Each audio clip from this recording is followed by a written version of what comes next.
I told people I was going for a wedding, but actually I wanted to run away. San Francisco. Flying to another country was surely far away enough to escape from my problems.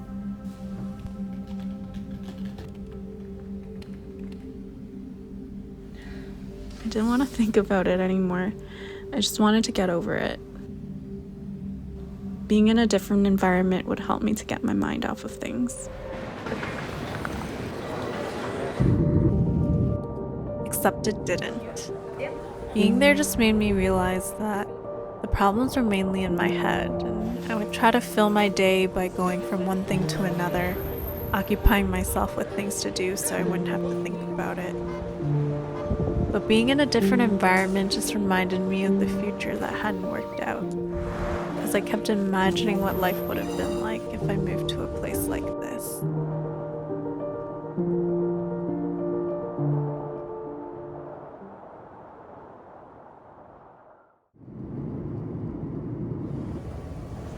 Ladies and gentlemen, welcome to Toronto, where the local time is 3:04 p.m. I've never felt so happy to be home after that trip. But there was one saving grace that I gained out of it.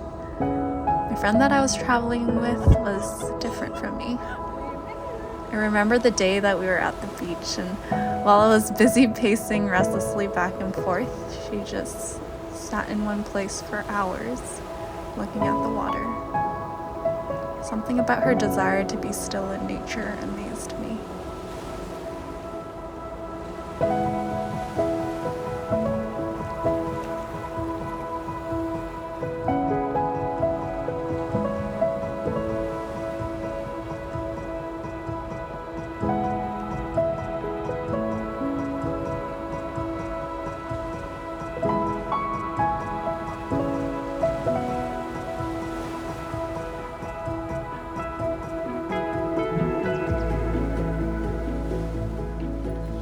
I think that after failing to escape the first time, I would have learned my lesson, but with a few extra vacation days and a cheap flight ticket, I was flying across the country again in a couple weeks. But this time, I wanted it to be different. I wanted to try to slow down and be in the stillness. Vancouver was the perfect place for it. I was so excited for this trip. I had a few friends in Vancouver and a cousin that I hadn't seen in over 10 years. Right when I got there, I was just surrounded by such warmth from friends and family. They showed me around the city, and I was just so happy that I came.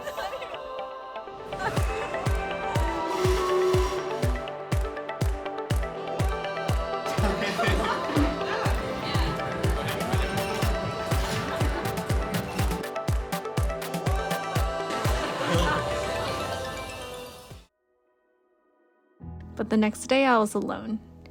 I knew I promised myself that I wouldn't try to hit all the places on my list and try to slow down and not run to the next thing.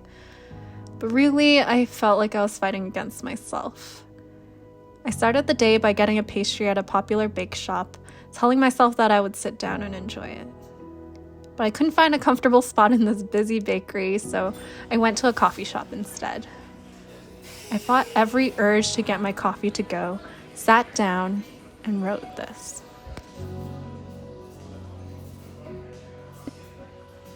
I've always been a go person. The thought of sitting in one place makes me antsy. Everything was to be purposed, because why do anything for no reason? Yet I'm sitting here in this coffee shop, forcing myself to sit down with a for-here order just to redefine the pace of my day. Just for one day, I wanted to try to slow down for a while. So with my cup empty but pitcher full, I fight the urge to get up and down my coffee in a to-go cup. Instead, today I choose to sit in one place and reflect on all that I've been trying to run away from. But the irony is that makes my sitting here purposed. And the fact that I'm even writing this now is the fulfilling of a purpose of sitting here, instead of resting here blankly.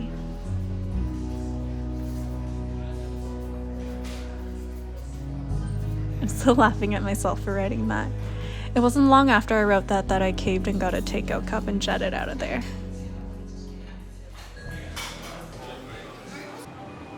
The rest of the day felt like a race against myself to check off everything on my list. I walked the entire east end of Vancouver, Gastown, Yaletown, Granville Island, then back up to downtown. Man, I basically walked the entire Vancouver in one day. So much for slowing down.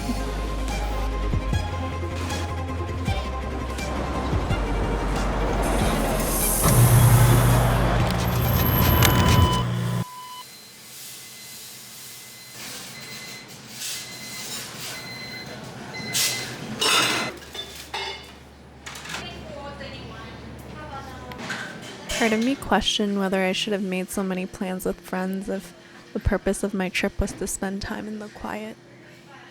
But thank God I did. The next day, I met up with a friend from university for breakfast. We met when she was in first year and she recently graduated and moved to Vancouver. We reminisced about the times that we had in university, who we were then, and who we are now. Our catch-up was filled with many long stories of all the crazy things that have happened over the years and how she ended up moving to the other side of the country. I was really happy to see how much she's grown during the time that we hadn't seen each other. We explored the city a bit and she quickly caught on to how I was truly feeling. She asked me why I came to Vancouver, and I answered honestly, saying I came to run away from my problems.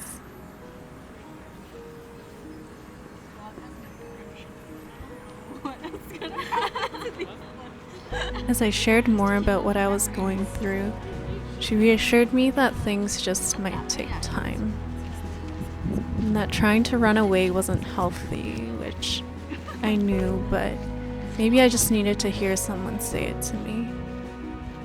She gave me more insight on the things that I shared and a different perspective that I hadn't seen. Perspective I needed to see my circumstance differently.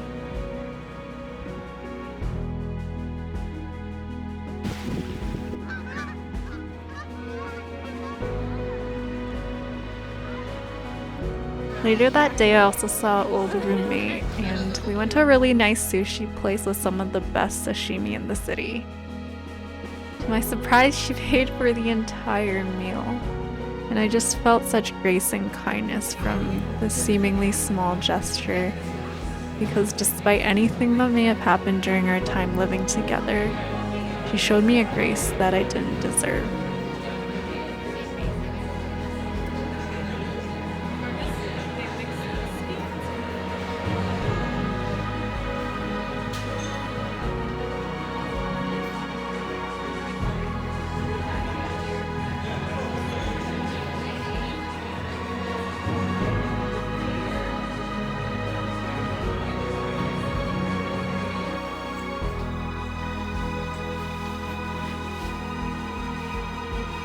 I went home that day with my heart full. I really didn't know what to expect in seeing friends I hadn't talked to in a long time, but in an unexpected way, it was exactly what I needed. That even though my problems weren't just going to go away, the love and care that I received from them made me feel as though things were going to be okay. And I think that's when my rhythm shifted.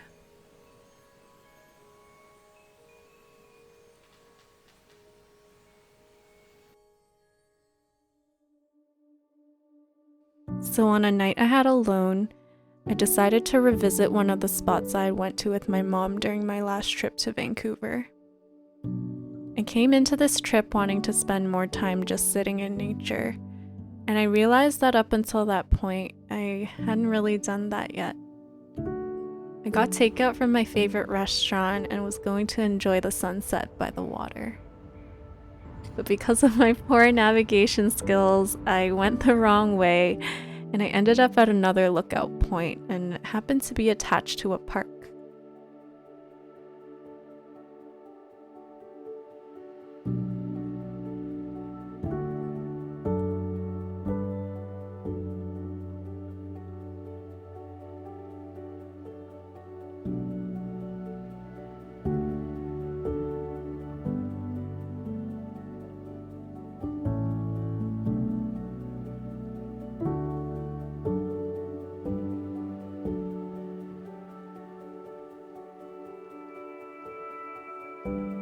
This is the pinnacle of my trip. For once, I didn't feel like running away, sat down, and ate my dinner. Slowly.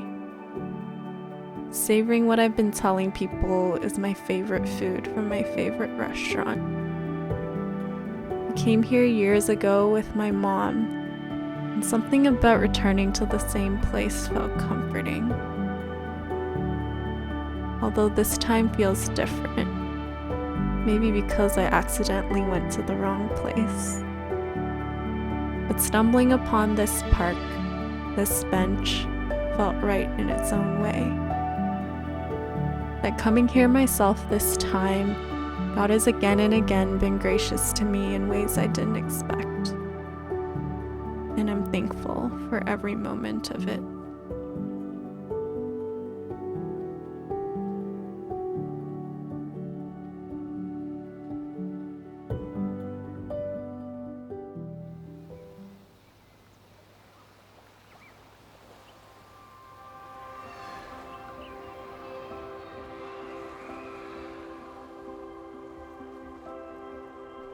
My trip to Vancouver was everything I needed, but in every way I didn't expect. The love and support from the people around me, even the things I was still wrestling with, felt like they were going to be okay.